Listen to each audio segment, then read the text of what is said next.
Lebanon ছাড়ছেন নাগরিকরা। লেবাননের গ্রাম ছাড়ার নির্দেশ ইসরায়েলের।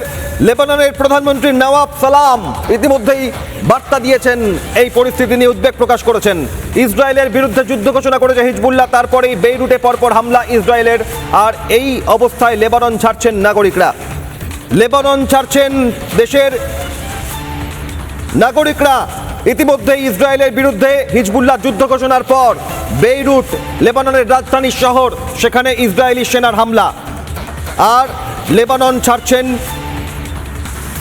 হাজার হাজার বাসিন্দা নাগরিক। লেবানন ছাড়ছেন গ্রামবাসীরা।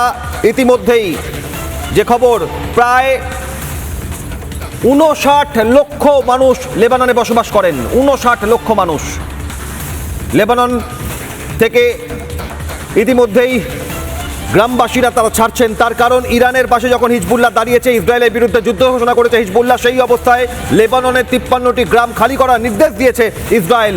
ইসরায়েলি সেনার মুখপাত্র 53টি গ্রাম খালি করার নির্দেশ দেওয়ার পর এবার লেবানন ছাড়ছেন গ্রামবাসীরা।